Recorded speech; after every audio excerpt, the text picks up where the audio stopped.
नमस्कार दोस्तों, मैं निशांत वर्मा आप लोगों का स्वागत करता हूं अपने फेसबुक लाइव पे। और आज एक गंभीर चर्चा, छोटी सी रहेगी लेकिन गंभीर रहेगी, क्योंकि गंभीरता अब उस हद तक पहुंच चुकी है इस देश में कि जहां हम सब ये जानते हैं कि कोरोना नाम की जो बीमारी है उसने देश को बेहाल कर रखा है। हम सब ये जानते हैं कि भारत सरकार जो है वो किसी भी तरीके से लोगों की मदद नहीं कर रही है।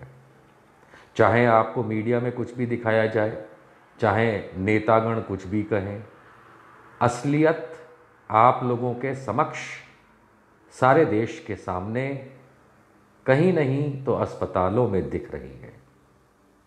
बहुत अधिक चिंता का विषय है कि किस तरीके से हवा पानी की भी कमी हो गई है। पानी की किल्लत तो बहुत पहले से हमें पता थी, इसीलिए बोतलों में पीने का पानी, घर में फ़िल्टर और आरओ, और कुछ नहीं तो बाहर से फ़िल्टर किया हुआ पानी खरीद के लोग जी रहे हैं। शुद्ध पानी हमारे देश में बहुत कम लोगों को सरकार दे पाती है। अधिकांश लोग उस पानी को खरीद के, चाहे बनी हुई पानी की बोतल जिसको मिनरल वाटर कहते हैं वो, या घर में आरओ या फ़िल्टर लगा के। हो सकता है आपके घर में आरओ है, उस आरओ का मतलब यही होता है कि सरकार का पानी जो आ रहा है या जहां आप रहते हैं वो ठीक नहीं है। लेकिन अब ये मामला हवा तक पहुंच गया है। हम सब जानते हैं कि प्रदूषण की कोई सीमा नहीं है, लेकिन यहाँ प्रदूषण वाली हवा की बात नहीं कर रहे हैं। हम सब जानते हैं, मुझे दोबारा बताने की आवश्यकता नहीं है कि अस्पतालों में जो ऑक्सीजन की किल्लत है, कमी है, हम उसकी बात कर रहे हैं। आज इस चर्चा को मैं चाहूँगा देश के सब लोग जुड़ करके आज करें। तो अगर आप शेयर का बटन दबाएंगे, ग्रुप्स में शेयर करेंगे, तो और लोगों तक ये किल्लत की असली जानकारी और सुप्रीम कोर्ट माननीय ने इस बात पे क्या किया वो आज हम लोग दूसरों को भी दिखा बता और उनसे सुन भी पाएंगे उनकी व्यथा। देखिए, एक बहुत सीधी सी बात है कि हम सब जानते हैं कि अधिकांश अस्पतालों में जहाँ पे कोरोना के मरीजों का इलाज होता है वहाँ पे 3 किस्म के कोरोना वार्ड होते हैं।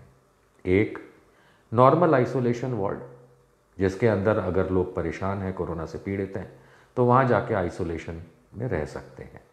ये खास उन लोगों के लिए है जिनके घरों में या रहने की जगहों पे व्यवस्था नहीं है किस चीज़ की, आइसोलेशन की। उदाहरण के तौर पे यदि आप में से कोई या आम जनता जो कई बड़े परिवारों में रहती है, कि मान लीजिए कि एक परिवार में 6 से 8 लोग हैं, लेकिन घर बहुत छोटा है, 2 कमरे का या 3 कमरे का है, तो उसमें आइसोलेट करना किसी को बहुत दिक्कत की बात होती है। उदाहरण के तौर पे अगर एक 2 कमरे के मकान में 6 लोग रहते हैं, जो कि बड़ी आम बात है भारत में, शायद आपके घर में ना भी हो।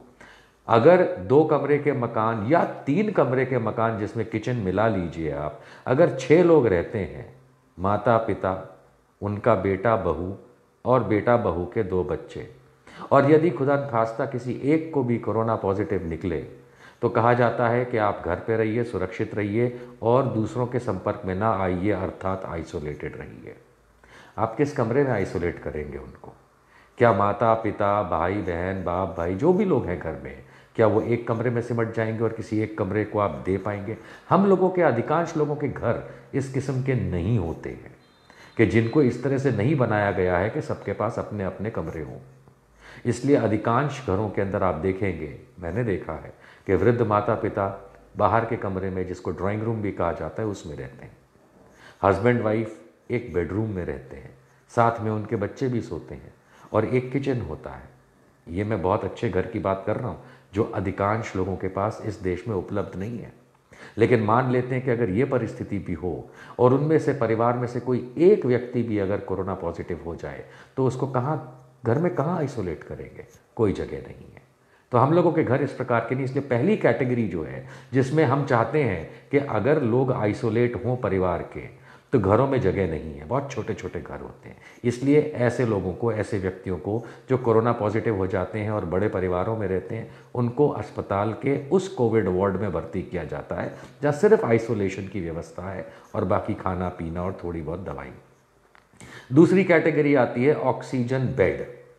कई अस्पतालों के अंदर या कोविड सेंटर्स के अंदर हॉस्पिटल में कोरोना ऑक्सीजन बेड के नाम पे आपको व्यवस्था करके दी जाती है। ये वो मरीज होते हैं जहाँ पे सिर्फ और सिर्फ नॉर्मल आइसोलेशन के सिवाय, क्योंकि ऑक्सीजन का लेवल आपके शरीर में यानी ब्रेन में कम पहुंच रहा है, उसको ठीक करने के लिए आपको ऑक्सीजन सप्लाई दी जाती है।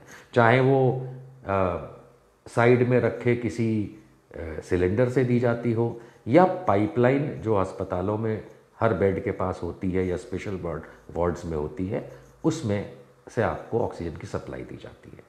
ये होता है दूसरी कैटेगरी का आइसोलेशन, जिसमें सिर्फ ऑक्सीजन की एक्स्ट्रा सुविधा है। तीसरा होता है आईसीयू, इंटेंसिव केयर यूनिट। ये वो जगह होती है जहाँ पे क्रिटिकल मरीज जिसकी हालत काफ़ी नाजुक हो, ज़रूरी नहीं कोविड की, इसके सिवाय भी उपरांत भी कारणों से, तो उसको आईसीयू में भर्ती किया जाता है। ये हम सब जानते हैं। आईसीयू वो जगह है जहाँ पे वेंटिलेटर की व्यवस्था भी की जाती है। अधिकांश आईसीयूज़ के अंदर जो अच्छे अस्पताल होते हैं उसमें पहले से वेंटिलेटर्स की व्यवस्था होती है, लेकिन इस महामारी को देखते हुए जिस तरीके से वेंटिलेटर्स की ज़रूरत पड़ी, तो कई सारे वार्ड्स जो होते हैं उसमें वेंटिलेटर्स को भी ऐड किया गया। लेकिन वेंटिलेटर किसको चढ़ाया जाता है या वेंटिलेटर पे किसको रखा जाता है? उस व्यक्ति को जो कोरोना या बिना कोरोना के अपने फेफड़ों से, लंग्स से सांस नहीं ले पाता। याद रहे, इससे पहले वाली कैटेगरी सिर्फ ऑक्सीजन वाली जो है उसमें आपके फेफड़े चल रहे हैं लेकिन कम चल रहे हैं, इस वजह से आपको एक्स्ट्रा ऑक्सीजन दी जाती है ताकि नॉर्मल हो। लेकिन जब बात आती है वेंटिलेटर की, वहाँ आपके फेफड़े काम करने बंद कर देते हैं, और जब फेफड़े काम करने बंद या बहुत कम हो जाता है उनका परफॉर्मेंस, तब वेंटिलेटर पे रखा जाता है और फोर्स्ड हवा ऑक्सीजन मिला करके नॉर्मल हवा की तरह दी जाती है, फोर्स करके, ताकि आप जीवित रहें। ये तीन कैटेगरी की हमने बात करी। देश में अधिकांश जो मरीज हैं वो नॉर्मल आइसोलेशन वार्ड्स के अंदर हैं, उससे थोड़े से कम लेकिन अच्छी खासी मात्रा में ऑक्सीजन वार्ड्स में हैं, चाहे वो कोविड सेंटर का हो या अस्पताल का हो या घर का हो। और तीसरा, क्रिटिकल जो सिचुएशन में आईसीयू, उसके बेड तो पूरे देश में बहुत कम हैं लेकिन काफ़ी कम है, ये हम जानते हैं। आप किसी भी राज्य सरकार की वेबसाइट पे जहाँ पे डिटेल्स दी हो, उदाहरण के तौर पे दिल्ली, तो आप उसमें देख सकते हैं कि हर अस्पताल की डिटेल दी है। अगर किसी जगह पे 300 बेड अवेलेबल हैं तो उसमें आईसीयू मुश्किल से 40-50 बेड ही होंगे। ये एक अंदाज की देने की बात है। इस वीडियो को शेयर करेंगे तो मुझे अच्छा लगेगा ताकि और लोगों को पता चले। अब आगे चलते हैं। ऑक्सीजन को लेके इतनी मारामारी क्यों? चारों तरफ देखिए हवा ही हवा है, मैं खड़ा हूँ, मुझे ऑक्सीजन की आवश्यकता नहीं। लेकिन हम ये जानते हैं कि क्योंकि एक मरीज के फेफड़े काम ठीक से नहीं करते, कम करते हैं या बंद हो जाते हैं, तो शरीर को मिलने वाली ऑक्सीजन की कमी हो जाती है। इसका सीधा असर पड़ता है दिमाग पे, ब्रेन पे, क्योंकि ब्रेन को सबसे ज़्यादा इस ऑक्सीजन की आवश्यकता होती है, और जैसे ही उसका लेवल कम होता है ऑक्सीजन सप्लाई करनी होती है। ये सारी बातें तो हम सबको पता है, और नहीं पता है तो अब पता चल चुकी हैं। अब बात आती है कि इस देश में जो हाहाकार मचा है, ऑक्सीजन सिलेंडर किस कीमत पे जा कर के बिक रहे हैं, रिफिलिंग की आप हालत देखिए। जो ये हाहाकार मचा है सांस लेने के लिए, ऑक्सीजन की किल्लत मतलब आप सांस नहीं ले पा रहे हैं, मरीजों की बात कर रहा हूँ। ये जो हाहाकार मचा है उसके दो मुख्य कारण हैं। पहला कारण तो ये है कि किसी भी देश में इस तरीके की व्यवस्था नहीं होती है कि अगर 1 या 2% देश की जनता एकदम से बीमार पड़ जाए तो उसके लिए इतनी सारी क्रिटिकल चीज़ों का अरेंजमेंट हो सके। कोई भी देश नहीं करता। पर ये बात होती है छोटे देशों की। जो छोटे देश होते हैं, स्वीडन हुआ, फ्रांस हुआ, वो लोग तो फिर भी अपनी काफ़ी सुविधाएं हर गांव शहर के अंदर रखते हैं। उनके तो गांव भी बड़े डेवलप्ड होते हैं, इसलिए वहाँ की स्टोरी अलग हो सकती है। लेकिन हमारे जैसे देश में, खास करके इंडिया या इंडिया के आसपास के या अफ्रीका के जैसे देश जो होते हैं या साउथ अमेरिका के देश जो होते हैं, इन देशों को हम जनरली पहले थर्ड वर्ल्ड कंट्रीज़ के नाम से जानते थे। इसके अंदर इतनी व्यवस्था नहीं होती है। सवाल ये उठता है कि अगर इतनी व्यवस्था नहीं होती है तो फिर हमारे देश के विकास की चर्चा क्यों होती है? वो एक अलग मुद्दा है। असलियत, ग्राउंड रियलिटी ये है कि हमारे देश में अगर 2-3%, 135 करोड़ में से अगर एकदम से 2-3 करोड़ लोगों को अस्पताल में ऑक्सीजन देनी हो तो वो नहीं अवेलेबल हो पाएगी, क्योंकि हमारी कभी ऐसी सुविधाएं हमने बनाई ही नहीं। लेकिन इसका ये मतलब नहीं होता है, और शेयर करते जाइएगा, और ये मतलब नहीं होता है कि जब आपदा के नाम पे आपदा आती है तो भी हम अरेंजमेंट ना करें।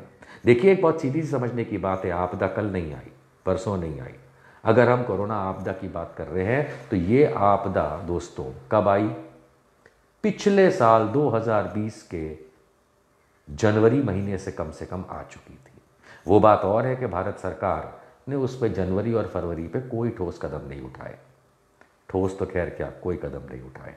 और मार्च का महीना आते आते ऐसा ठोस कदम उठाया कि सर पे हथौड़ा पड़ गया, यह हम सब ने देखा।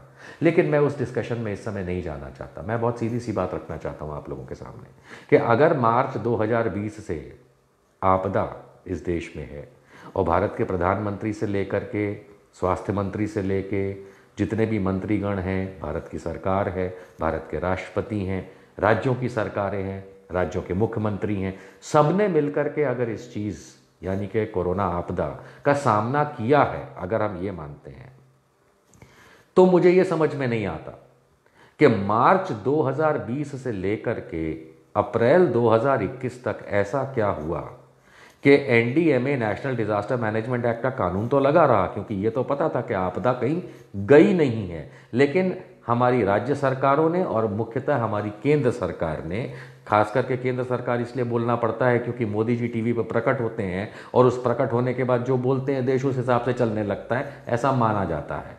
या भारत सरकार जो नियम निकालती है, नियमावली के हिसाब से, उसके हिसाब से सबको चलना होता है, ये माना जाता है। तो वो नियम कानून कहाँ गए जिसके हिसाब से अगर हम मान भी लें कि पिछले साल के जून में जब अनलॉक जैसा हो गया था, तब से लेकर के अब तक कोई भी काम कोरोना से लड़ने के लिए नहीं किया गया। अगर किया गया होता तो आज अस्पतालों की कमी नहीं होती, आज अस्पतालों में कोविड बेड्स की कमी नहीं होती किसी भी कैटेगरी के। कोविड सेंटर बंद नहीं किए गए होते और अगर चल भी रहे थे तो उसको मेंटेन किया जाता। लेकिन वो कोविड सेंटर्स जो टेम्पररी बनाए जाते हैं वो कैसे होते हैं? किसी बिल्डिंग को कब्जे में ले लिया, किसी होटल को कब्जे में ले लिया, किसी स्टेडियम को कब्जे में ले लिया, कन्वर्ट कर दिया, जब मन किया तब बंद कर दिया। मुझे याद है पिछले साल, मैं दिल्ली का उदाहरण दूंगा, आपके राज्यों में भी यही हो रहा होगा कि दिल्ली में जब कोरोना काल शुरू हुआ था पिछले साल, तो कई होटल्स, कई जगहों को कब्जे में लिया गया था ये कह के कि भाई यहाँ पे मरीजों का इलाज होगा। कोविड सेंटर, स्टेडियम जैसी जगहों को भी कन्वर्ट किया गया था। फिर क्या हुआ? जून के बाद वो सारे बंद कर दिए गए, सारी चीज़ें वापस हो गई। यानी कि नेशनल डिजास्टर मैनेजमेंट एक्ट लगा हुआ है, डिजास्टर वहीं का वहीं खड़ा है, लेकिन सडनली आपने सुविधाओं को गायब कर दिया। इसी तरीके से अगर आपने national disaster management act, mister Modi जो आप उसके चेयरमैन हैं, अगर आपने पिछले 1 साल और 1 महीने से लगा के रखा है तो आपको तो ये पता ही था, आपके सलाहकारों के माध्यम से आपको ये बात तो पता ही थी कि ये डिजास्टर जो है, आपदा जो है, कहीं गई तो है नहीं। तो फिर इसमें आज ऑक्सीजन के लिए इतनी कमी क्यों? इसका कारण तो यही हो सकता है कि आपने जानबूझ करके ऑक्सीजन को, पैदावार उसकी, स्टोरेज उसकी और सप्लाई, इस पे ध्यान नहीं दिया। आपने शायद इसलिए ध्यान नहीं दिया क्योंकि आपको ये मालूम चल गया था कि पिछली बार का जो लॉकडाउन था वो गलत था। मान लेते हैं कि आपको ये पता भी चल गया था कि पिछली बार का लॉकडाउन गलत था, लेकिन क्या 1 से या 1 लाख कितने भी मरीज क्यों ना हो, उनकी सुविधाओं की मॉनिटरिंग की जिम्मेदारी आपकी नहीं है मिस्टर मोदी? नहीं नहीं नहीं, आपकी नहीं हो सकती, क्योंकि आप तो चुनावी रैलियों में, चाहे वो बिहार हो, चाहे मध्य प्रदेश हो, चाहे बंगाल हो, चाहे आसाम हो, चाहे तमिलनाडु हो, आपको तो खाली घुमा घुमा करना है, आपको तो खाली घूमी घूमी करनी है। आप घूमी घूमी मंत्री हैं, है ना? आपको सिर्फ देश के अंदर इधर उधर प्रचार करना है।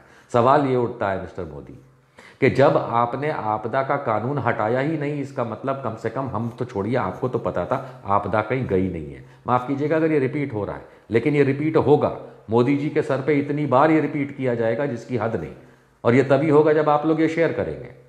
मैं चाहता हूँ पूरा भारत इस चीज़ को देखे और समझे कि मोदी जी ने आपदा का कानून जो 2020 के मार्च महीने में लगाया था वो आज तक नहीं हटाया। जो हटाया उन्होंने है वो है इस पे ध्यान देना। पिछले साल अनलॉक के नाम पे जिस तरीके से लोगों को खुली छूट दे दी गई, संक्रमण उससे बढ़ना शुरू हुआ, लेकिन आपने आपदा कानून लगे होने के बावजूद आपने एक बार भी सितंबर 2020 से लेकर के मार्च 2021 तक देश के सामने 8 बजे शाम को प्रकट होके ये नहीं बताया कि कोरोना बेड कितने सस्टेन कर रहे हैं, कितने अभी भी आपने रखे हैं। आपने ये नहीं बताया कि ऑक्सीजन सिलेंडर और पाइपलाइन के थ्रू आने वाली जो ऑक्सीजन है, ऑक्सीजन गैस जो है, उसकी सप्लाई, उसके उत्पादन के बारे में आपने क्या किया। आपने ये नहीं बताया कि जो अगर फेज़ 2 लहर 2 जो कि आने वाली थी, दुनिया को पहले ही पता था, आपको भी पता था, आपको तो खैर लहर 1 का भी नहीं पता था, नमस्ते ट्रंप करना था, और लहर 2 का आपको इसलिए नहीं पता था क्योंकि बंगाल के इलेक्शन करने थे। आप बनाते हैं बेवकूफ़ जनता को, क्योंकि आप तो बैठ गए हमारे सर पे। और ये जो बेसिक है, आज रेमडेसिविर के लिए आप मान के चलिए, आज पूरा दिन मैंने लोगों, जहाँ पे डॉक्टर्स रेमडेसिविर कह रहे हैं कि इंजेक्शन लेके आओ, जबकि कल के डिबेट में इंडियन मेडिकल एसोसिएशन के छत्तीसगढ़ के प्रेसिडेंट ने मुझे साफ बोला कि रेमडेसिविर को तो WHO ने भी बैन किया हुआ। आज की तारीख में लोग, और जिनके माँ बाप भाई बहन को ज़रूरत है और डॉक्टर लिख रहे हैं, वो कैसे रो रहे हैं, गिड़गिड़ा रहे हैं हमारे सामने। बेड के लिए किस तरीके की परेशानी हो रही है हमारे सामने है। लेकिन हवा, ऑक्सीजन के लिए परेशानी। और मोदी जी 2 दिन पहले टीवी पे आकर के बोलते हैं कि हमने सप्लाई बढ़ाने के लिए किसी तरीके से राज्यों को कहा है और फैक्ट्रियां को कहा है, और उत्तर प्रदेश के चीफ मिनिस्टर कहते हैं कि नई फैक्ट्री जल्दी जल्दी बनाओ। What do you mean by नई फैक्ट्री जल्दी जल्दी बनाओ? What do you mean by हम सप्लाई को बढ़ाने की बात कर रहे हैं? शमशान बन जाने के बाद आप मेरे लिए दवाई लाएंगे, एक बार मैं शमशान में जला दिया गया तो उसका क्या फ़ायदा होगा बताइए? मुझे शमशान में जला देने के बाद कोई दौड़ता हुआ प्रधानमंत्री भी आएगा और बोलेगा कि ये मैं तुम्हारे लिए दवाई बेटा लेके आया हूँ, तो मैं तो बोल भी नहीं पाऊंगा, क्योंकि मैं तो जल चुका हूँगा। यही हाल इन्होंने पूरे देश का कर रखा है। इस देश के अंदर पिछले कुछ समय से ऑक्सीजन की जो कमी है वो आप लोगों के समक्ष है। राज्य सरकारें अपना पीछा छुड़ा रही हैं, केंद्र सरकार अपना पीछा छुड़ा रहा है। केंद्र सरकार तो ये नहीं बता पा रही है कि ऑक्सीजन का टोटल मात्रा सिलेंडर्स में, आप लोग हैरान होंगे कि ऑक्सीजन सिलेंडर ब्लैक में बिक रहे हैं। बिक रहे हैं कि नहीं बिक रहे हैं? ऑक्सीजन सिलेंडर ब्लैक में मिल रहे हैं। लोग आपको पूरे सोशल मीडिया में लिस्ट भेजते हैं कि ऑक्सीजन सिलेंडर यहां मिलेगा, इनको कांटेक्ट करें, इतने रुपए में मिलेगा, इनको कांटेक्ट करें, इसको रिफिल करना है तो इतने कांटेक्ट करें। कई लोग फ्री में दे रहे हैं, कई लोग पैसे ले रहे हैं, कई लोग समाज सेवा कर रहे हैं, कई लोग बिजनेस कर रहे हैं। पर इन शॉर्ट यह समझने की जरूरत है कि ऑक्सीजन मिल रहा है। क्या यह केंद्र सरकार नहीं जानती?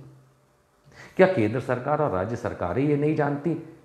उदाहरण के तौर पे, एक खाली उदाहरण दे रहा हूं, इस शहर को अलग तरीके से मत देखिएगा, एक उदाहरण दे रहा हूं कि अगर आगरा शहर में कोई ये कहता है, हमको आज लिस्ट भेजता है कि आगरा शहर में फलाने को कांटेक्ट करें तो ऑक्सीजन मिल जाएगा, तो क्या आगरा के डिस्ट्रिक्ट कलेक्टर को ये नहीं पता है कि वहां पे ऑक्सीजन सिलेंडर मिल रहा है? मुझे पता है पर उन्हें नहीं पता। तो क्या ये समय नहीं है कि ठीक है, ऑक्सीजन बनाने वाली कंपनी ही तो बेचती होगी ऑक्सीजन, आप और मैं घर पे तो नहीं बना सकते। मोदी जी की तरह नाली में से निकलने वाली गैस से तो ऑक्सीजन नहीं बना सकते। तो ये एक ऑक्सीजन सिलेंडर को भरने के लिए अगर कोई कंपनी काम कर रही है तो क्या डिस्ट्रिक्ट कलेक्टर को नहीं पता? क्या इस चीज़ को आपदा प्रबंधन के अंदर रेगुलराइज करने की आवश्यकता नहीं है? किस डिस्ट्रिक्ट कलेक्टर को नहीं पता कि उसके जिले में क्या हो रहा है, क्या नहीं हो रहा है? किस सुप्रिंटेंडेंट ऑफ पुलिस को यह नहीं पता कि उसके जिले में क्या हो रहा है, क्या नहीं हो रहा है? हमको पता है। आगरा का खाली मैंने उदाहरण दिया। हमको पता है, हमको सबको व्हाट्सएप पे लिस्ट आती है लंबी लंबी कि ऑक्सीजन सिलेंडर यहां मिलेगा, ऑक्सीजन सिलेंडर इतने का मिलेगा। हमारे कलेक्टर साहब को नहीं पता, किसी भी जिले कलेक्टर को नहीं पता। अगर जिला के कलेक्टर को यह पता है कि यहां से ऑक्सीजन मैन्युफैक्चर होती है, बनती है और सप्लाई होती है, कि जो लोग अपने आप प्राइवेट तौर पे खरीद रहे हैं, तो क्या आपदा प्रबंधन को इस चीज को रेगुलराइज करते हुए उन मैन्युफैक्चरिंग यूनिट्स जहां पे ऑक्सीजन बन रहा है उसको इकट्ठा करके सप्लाई को एक सिरे से मेंटेन करना चाहिए? क्या यह नहीं करना चाहिए? इससे यह होगा कि जबरदस्ती की खरीद फरोख्त, झूठे मैसेज, सही मैसेज ये नहीं फैलेंगे। हजारों लाखों फोन कॉल इस देश में इस समय सारा दिन यही होती, ऑक्सीजन का सिलेंडर चाहिए। यह नहीं होगा। इसके बजाय यह होगा कि हर कलेक्टर के पास यह पता स्टॉक होगा कि भाई हमारे जिले में कहां कितनी जगहों पे मैन्युफैक्चर होता है, प्रबंधन उस हिसाब से उस जगह को मेंटेन करेगा और जहां जरूरत है वहां इमीडिएट सप्लाई करेगा। क्या आवश्यकता है कि हम लोग एक दूसरे को व्हाट्सएप पे मैसेज भेजते हैं? मैं व्हाट्सएप पे मैसेज भेजता हूं कि भैया मेरे को किसी मेरे पहचान वाले को ऑक्सीजन सिलेंडर चाहिए, आप लोग मुझे 100 नंबर भेज देते हैं, 200 नंबर, कोई 10, कोई 20, कोई 30, कोई 40, और यहां तक कि उसके अंदर कितनी सारी लिस्ट में कंपनियों के नाम सिटी के साथ लिखे होते हैं कि फलानी कंपनी एंड फलाना सिटी और उसका ये नंबर है। क्या ये डिस्ट्रिक्ट कलेक्टर नहीं जानते? क्या आपदा प्रबंधन में नरेंद्र मोदी जी आप इतना सा नहीं कर सकते? आप तो चेयरमैन है इस आपदा प्रबंधन के, नेशनल डिजास्टर मैनेजमेंट एक्ट के, जो आज भी लगा हुआ है। क्या आपको ये काम नहीं करना चाहिए कि हर चीज को रेगुलराइज करना चाहिए? ब्लैक करने दे रहे हैं वो, शायद इसलिए क्योंकि आपके भारतीय जनता पार्टी वाले ही ब्लैक कर रहे हैं। मुझे तो कई लोगों ने कहा ऐसा लगता है कि भैया रेमडेसिविर इंजेक्शन हो जिसका कोई फायदा नहीं है WHO के हिसाब से, उपरांत उसके सरकारें उसको मुहैया करा रही है, अस्पताल में डॉक्टर उसका प्रिस्क्रिप्शन लिख रहा है। अब WHO कह चुका है, उसके बाद भी हमारी सरकारें कर रही हैं, और वो 800-900 का इंजेक्शन पता नहीं कितने हजारों में बिक रहा है। अभी किसी ने मेरे को बोला 1 लाख रुपए तक की कीमत मांग रहे लोग बेचने वाले। यानी वो बेचने वाला भी कौन है? बेचने वाला आप या मैं नहीं हूं, बेचने वाला वो केमिस्ट है, फार्मास्यूटिकल कंपनी है, या फार्मा की जो फार्मेसी दुकान होती वो वाले लोग हैं। माना कि डॉक्टर शपथ लेता है कि आप डॉक्टर के तौर पे लोगों की सेवा करेंगे, बदले में आप पैसा भी देंगे, ठीक है। लेकिन ये फार्मास्यूटिकल कंपनी वाले या खास करके जो केमिस्ट हैं, डिस्ट्रीब्यूटर, होलसेलर, ये क्या करने निकले हैं? किस हिसाब से ये लोग कई गुना कीमत पे बेच रहे हैं लोगों को? और उसमें बिचौलिए जो हैं, ऐसा नहीं कि फार्मास्यूटिकल दुकान वाला जो है, फार्मेसी वाला या केमिस्ट जो है वही बेच रहा हो, लोग खरीद के रखते हैं और वो 1000 रुपए में खरीद करके आपको पता नहीं कितनी गुनी कीमत में बेचते हैं। ये है हमारा भारत, ये है हम सारे भारत भाई बहन हैं, ये है हमारा विकसित होने का सबूत, ये है हमारा इंटेलिजेंट होने का सबूत। क्या ये है हमारा इतिहास और संस्कृति कि जिसमें हम अपने भाई बहन अगर परेशान हैं तो 1000 रुपए का इंजेक्शन हम कई गुना कीमत पे बेचेंगे? खैर, ये सारा काला बाजारी लगता है भारतीय जनता पार्टी और मोदी जी की नाक के नीचे वो खुद ही करवा रहे हैं।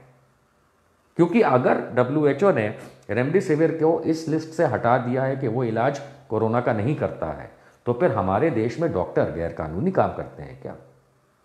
WHO से बड़ी तो कोई संस्था ही नहीं होनी चाहिए इस चीज़ के लिए। ICMR, IMA सबको ये जेल में डालना चाहिए। लेकिन साहब धड़ल्ले से ICMR के तहत और IMA के जो डॉक्टर्स हैं वो सारे के सारे डॉक्टर्स देश में रेमडेसिविर को प्रिस्क्राइब कर रहे हैं लिख के, और लगा भी रहे हैं, और आपको गली कुली कूचे कूचे घुमा भी रहे हैं कि कई गुना कीमत पे लेके आओ। यानी कि आपदा प्रबंधन का जो ये इलाज, ये तरीका, या आपदा प्रबंधन का जो मैकेनिज्म होना चाहिए वो मोदी जी और मोदी के नीचे होना चाहिए, जिसमें राज्य सरकारें मिलकर काम करती हैं। आ गई बात फिर से ऑक्सीजन की। अगर हर जिले के अंदर ऑक्सीजन प्रोडक्शन हो रहा है, और मान के चलिए दोस्तों कि इस देश के अंदर जितनी भी ऑक्सीजन बनती है प्लांट्स में, उसमें से 80% इंडस्ट्रियल यूज के लिए जाती है। इंडस्ट्रियल यूज यानी फैक्ट्रियों के काम के लिए या उस तरीके के काम के लिए, और 20% जो है वो हमेशा रिजर्व रहती थी मेडिकल के लिए, अस्पतालों के लिए, या इस तरीके के काम के लिए। मैं ये नहीं समझ पा रहा हूं कि भारत के शीर्षतम नेता कुर्सी पे बैठे हुए नरेंद्र मोदी जी उस 80% को फैक्ट्रियों को देने के बजाय या इंडस्ट्रीज को देने के बजाय फौरन उसका आधा मेडिकल सप्लाई में क्यों नहीं भेज रहे? क्यों नहीं भेज रहे? अंबानी ने मना किया, अडानी ने मना किया, किसने मना किया? 1 मिनट में ऑक्सीजन की सप्लाई ठीक हो जाएगी, लेकिन वो करना नहीं चाहते। वो चाहते हैं कि दवाई के नाम पे और ऑक्सीजन के नाम पे आप लोग अपने आप को खत्म कर लें। वैसे भी पिछले 1 साल में जो लॉकडाउन लगा उसके बाद माली हालत यानी कि फाइनेंशियल कंडीशन लोगों की बिल्कुल रद्दी हो चुकी थी, और अब ये हाल है कि उसी रद्दी वाली पोजीशन में जीने वाला व्यक्ति आज कई हजार रुपए का एक इंजेक्शन लेता है और डॉक्टर कहता है 6 लगाने हैं। अच्छा, गरीब आदमी उसको वो कहां से लाएगा इतना? ऑक्सीजन कई हजार रुपए के सिलेंडर मिल रहे हैं, कहां से लाएगा वो? और वो आम इंसान, मिडिल क्लास भी, उसकी पीठ टूट चुकी है। मिडिल क्लास के पास भी पैसा उतना नहीं है। हम अंग्रेजी में कहते हैं hardly able to meet their ends, यानी कि बड़ी मुश्किल से गुजारा चल रहा है।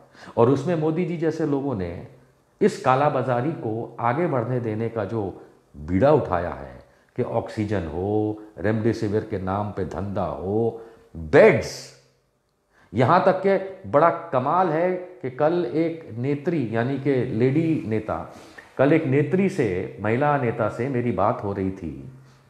उन्होंने मुझे ये बताया प्लाज्मा देने के लिए भी अब लोग पैसे मांगने लगे। ये कौन सी संस्कृति है हमारी। खैर, माननीय सुप्रीम कोर्ट ने कल सुओ मोटो यानी कि अपने इच्छा से एक सवाल खड़ा किया, इनफैक्ट 4 सवाल खड़े किए थे, उसमें से एक ऑक्सीजन भी था। केंद्र सरकार को पूछा कि भाई तुम्हारा राष्ट्रीय प्लान क्या है, नेशनल प्लान क्या है। इससे पहले कई राज्य सरकारों ने अपनी अपनी बातें रखी थी और कई हाई कोर्ट्स ने केंद्र सरकार और राज्य सरकारों को खूब झक छोड़ा था।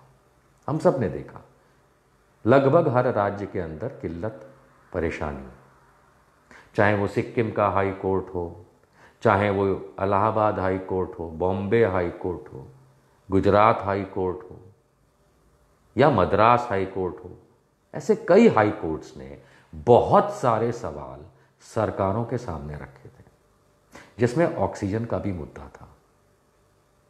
यहां तक कि दिल्ली हाई कोर्ट ने केंद्र सरकार अर्थात मोदी सरकार को अभी हाल में कहा था, beg borrow steal get oxygen. इसका मतलब होता है चाहे तुम चोरी करो, डाका डालो या भीख मांगो, ये कहावत होती है, लेकिन मरते लोगों के लिए ऑक्सीजन लाओ कहीं से भी। क्योंकि सरकार होने का ये मतलब नहीं है कि तुम अपने एयर कंडीशन एनवायरनमेंट में बैठोगे एनएसजी और एसपीजी और खास प्रोटेक्शन Z+ के साथ सारे मंत्री लोग, और तुम सोचोगे पब्लिक मरती है तो मरने दे। नो। लेकिन उसके बाद क्या हुआ, सुप्रीम कोर्ट ने जब 4 सवाल खड़े किए तो आज उसकी सुनवाई हुई। 4 सवाल कल पूछे थे, आज उसकी सुनवाई हुई, जिसमें मैं ऑक्सीजन की बात करता हूं क्योंकि लोग इसको ऑक्सीजन केस के नाम से जानते हैं। सरकार ने ऑक्सीजन कम क्यों सप्लाई बना रखी है, कहाँ है ऑक्सीजन, कैसे आएगी, इस पे सवाल किया। 2 दिन पहले मोदी जी इस पे कहानी सुना चुके थे टेलीविजन पे, आप लोगों को याद होगा। हमने सरकारों को, राज्य सरकारों को बोला है, हमने केंद्र सरकार के मंत्रालयों को बोला है, हमने प्राइवेट लोगों को बोला है। अबे बुढ़ऊ, तुम्हें बोलने के लिए प्रधानमंत्री नहीं बुलाया, तुम बहुत बोलते थे इसलिए प्रधानमंत्री बने हो, फर्क है। अगर मोदी जी को यह लगता है कि उनको बोलने के लिए प्रधानमंत्री बनाया गया है तो माफ़ कीजिएगा, आप बहुत बोलते हैं इसलिए बाई चांस प्रधानमंत्री बने हैं। सवाल यह है कि परसों भी, 2 दिन पहले भी, जब मोदी जी ने 8:45 पे टीवी पे आके बकड़ बकड़ की थी, कुछ भी काम का नहीं बोला था सिवाय एक बात के, हमें लॉकडाउन से बचना है। ये वही नरेंद्र मोदी हैं जो पिछले साल कहते थे हमें कोरोना से बचना है। कमाल है, पहले कोरोना से बचना था, अब लॉकडाउन से बचना है। क्योंकि अगर लॉकडाउन हो गया तो मोदी जी की नवाले बंद हो जाएंगे, सरकार को मिलता टैक्स बंद हो जाएगा। पिछली बार की गलती पता है इनको। और अगर सरकार को मिलता टैक्स बंद हो गया तो सरकार वैसे ही जो नंगी है, उसके पास 10 पैसे नहीं है, भिखारी है। तभी तो IMF से और वर्ल्ड बैंक से और दूसरे देशों से लोन लेकर के पिछले कुछ महीनों से चला रही, RBI से पैसा लेके चला रही। ये भिखमंगी जो सरकार बनी घूम रही है और कहने के लिए बहुत बड़े बड़े भाषण देती है, खुद के खाने का राशन नहीं है, हम लोगों के टैक्स के टुकड़ों पे पलती है, उसके बावजूद ये हमको कोई सुविधा नहीं देती है। इसलिए मोदी जी ने 8:45, 2 दिन पहले 8:45 शाम को आकर के जो बकड़ बकड़ करी, उसमें कहा हमें लॉकडाउन से बचना है। क्योंकि अगर लॉकडाउन लग गया तो मोदी जी भूखे रह जाएंगे, इनको खाने के लिए इनकी दाल रोटी चावल नहीं मिलेगा। यही कारण है दोस्तों कि आज की तारीख में भी ऑक्सीजन की किल्लत है। अब तो मीडिया को भी कह दिया गया है कि वो भैंसा कुंड जैसा हाल दोबारा मत दिखाना, आप लोगों को सोशल मीडिया पे आधारित रहना पड़ता है, क्योंकि हमारी नालायक गोदी मीडिया जो है, नालायक गोदी मीडिया, ये देशद्रोही हो चुकी है। इसको सिर्फ मोदी की चाटुकारिता करनी है और उस चाटुकारिता के चलते मोदी जी की वाहवाही करनी है ताकि उनकी रोटियां चले। मोदी जी को आपका टैक्स का पैसा चाहिए ताकि मोदी जी की और सरकार की रोटियां चलें, और मीडिया को मोदी जी की वाहवाही करनी है ताकि उनके घर की रोटी चले।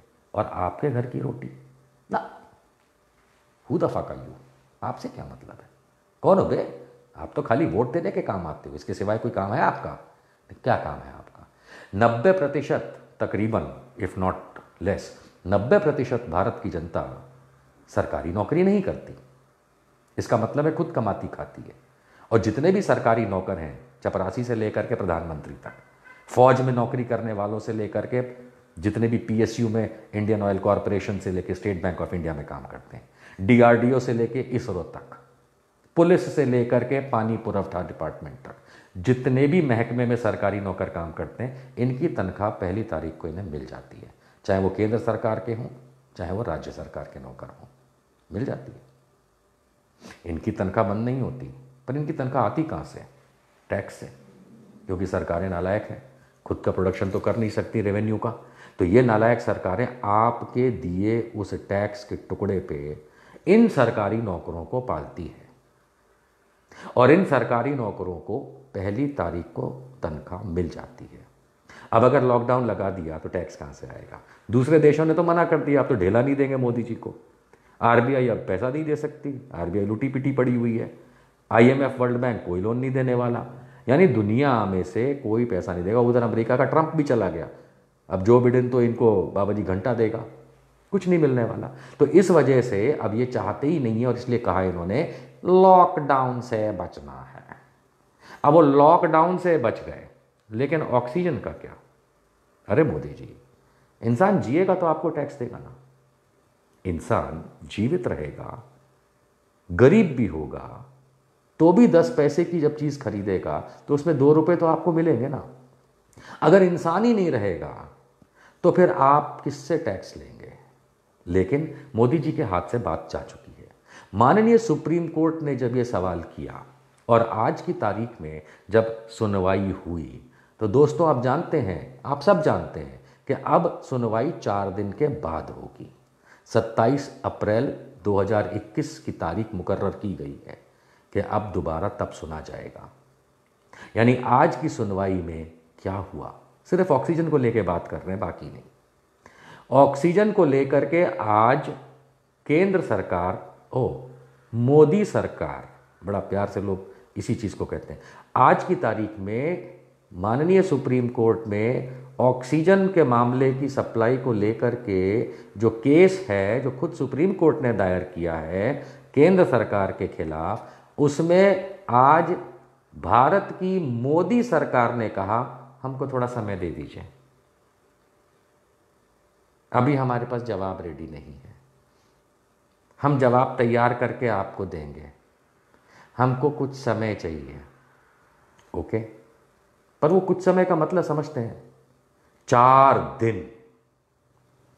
आज सुबह सुनवाई हुई, आज 23 तारीख है, 23, 24, 25, 26 और 27 को सुनवाई होगी, आज से 5वें दिन पे। ये सरकार के मुखिया नरेंद्र मोदी ने 2 दिन पहले टीवी पे आके आपको कितनी राम कहानी सुनाई, जिसका ना सर था ना पैर था, इधर उधर, क्योंकि इनके पास कुछ भी इंफॉर्मेशन नहीं थी, ये सिर्फ बोल बचन करते हैं। और आज जब सुप्रीम कोर्ट ने कल ये पूछा और आज जो सुनवाई हुई, तो भी यही हुआ कि हमें थोड़ा, अगर इनके पास माननीय सुप्रीम कोर्ट को देने के लिए आज डेटा नहीं था, इंफॉर्मेशन नहीं थी, तो इसका मतलब तो वही हुआ जो मैंने पहले आपसे कहा कि पिछले 1 साल में इस मोदी ने इस देश के लिए ढेला काम नहीं किया। अगर किया होता और आपदा प्रबंधन जो एनडीएमए, जिसका वो खुद चेयरमैन है, उसके आधार में पूरे देश में जो लगा हुआ है, तो इसके पास सारा डेटा होता। ये अपने सॉलिसिटर जनरल को कहता है ये लीजिए जा करके कानून में दिखा दीजिए माननीय सुप्रीम कोर्ट को, ये इतना हमने किया, इतना हमारे पास है, और बाकी जो है वो हम करने की कोशिश कर रहे हैं। 3 कदम बता देते, पर इन्होंने ये भी नहीं बताया कि पहले क्या किया, इन्होंने ये भी नहीं बताया कि इस समय के हालात क्या हैं। इन्होंने सिर्फ ये कहा 4 दिन दे दीजिए। कमाल की बात तो ये है कि चीफ जस्टिस ऑफ इंडिया माननीय बोबड़े साहब की, जिनका आज विदाई समारोह हो चुका है, लेकिन उनकी अध्यक्षता में बेंच ने 4 दिन का समय दे भी दिया। कमाल है साहब। 4 दिन का मतलब 24 घंटे इंटू 4, तकरीबन 95 आवर्स। कितना होता है एग्जैक्ट काउंट करके भी बता दो। 24 इंटू 4 कितना होता है?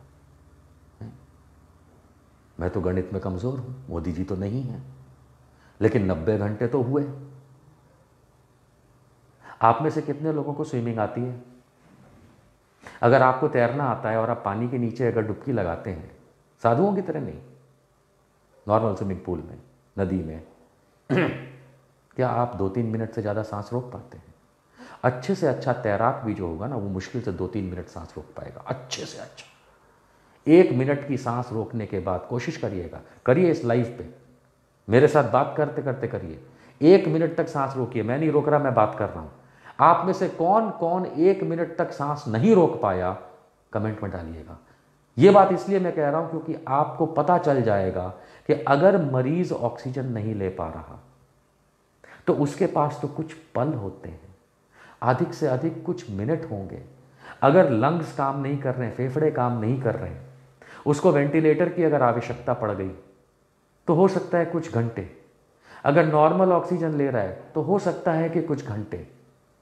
यानी ऑक्सीजन की ज़रूरत तभी पड़ती है एक्स्ट्रा देने की जब उनके लंग्स काम ना कर रहे हैं और वो व्यक्ति या पेशेंट जीने की परिस्थिति में ना हो। ऐसे में डॉक्टर इमरजेंसी में आपका इलाज करते हैं। इमरजेंसी सबने हॉस्पिटल देखे हैं। जब कभी भी सांस नहीं ले पा रहे होते हैं तो हम अपने मरीज को इमरजेंसी वार्ड में ले जाते हैं, जहां इमरजेंसी ट्रीटमेंट होता है, इंक्लूडिंग उसको ऑक्सीजन देना। मोदी सरकार ने यह नहीं बताया कि पिछले साल, आज कोर्ट में नहीं बताया सुप्रीम कोर्ट में, कि कितना उन्होंने ऑक्सीजन बनाया, कितना दिया, कितना स्टॉक में है।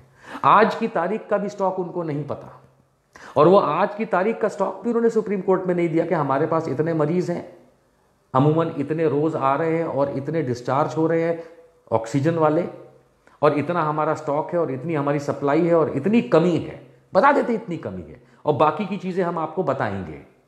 उस बताने के लिए आप हमको 4 दिन दे दीजिए, 2 दिन दे दीजिए।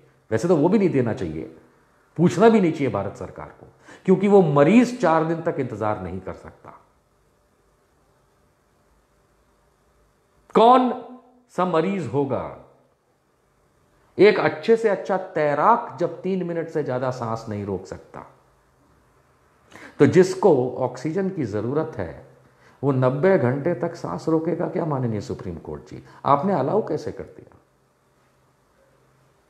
आपने अलाउ कैसे कर दिया? जी बिल्कुल, हमें अधिकार है आपसे प्रेम पूर्वक सवाल पूछने का।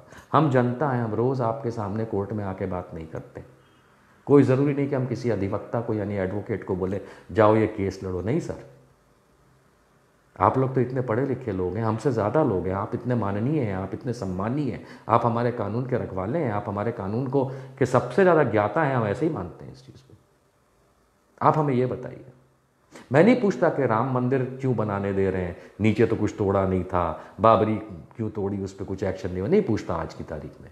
उस पर भी बड़े सवाल हैं मेरे आपके लिए, आज नहीं पूछूंगा। आज तो मैं आपकी बुद्धिमत्ता पे सवाल कर रहा हूं। कोई भी अश्योरेंस नहीं दिया गया केंद्र सरकार की तरफ, कोई अश्योरेंस आज की तारीख में केंद्र सरकार ने माननीय सुप्रीम कोर्ट को यह नहीं दिया कि हम 4 दिन बाद आपको बताएंगे, लेकिन तब तक कोई भी हताहत या परेशान नहीं होगा ऑक्सीजन के लिए, ऐसा कुछ नहीं कहा। और माननीय सुप्रीम कोर्ट ने उनको जाने दिया। अरे एक पुलिस चौकी में जब किसी वजह से किसी को बुलाया भी जाता है इन्वेस्टिगेशन के समय पूछताछ के लिए, तो इंस्पेक्टर उसको तब तक नहीं जाने देता, सुबह से लेकर शाम तक बिठा के रखता है, कभी कभी हवालात में डाल देता है कि तू सच बता, तब तक हम तुम्हें नहीं जाने देंगे। और माननीय सुप्रीम कोर्ट ने भारत सरकार को जाने दिया। कौन सा प्रेसिडेंट सेट किया आपने सर? कौन सा बेंचमार्क निर्धारित किया? ये 90 घंटे तक मरीज को ऑक्सीजन मिले ना मिले, जहां आपने कल माननीय सुप्रीम कोर्ट इतनी चिंता जताई, आज आपने उसको ऐसे केयरलेसली कैसे जाने दिया? आपको सॉलिसिटर जनरल को बोलना चाहिए था, बैठ यहां पे भैया, अपने मंत्री को बुला।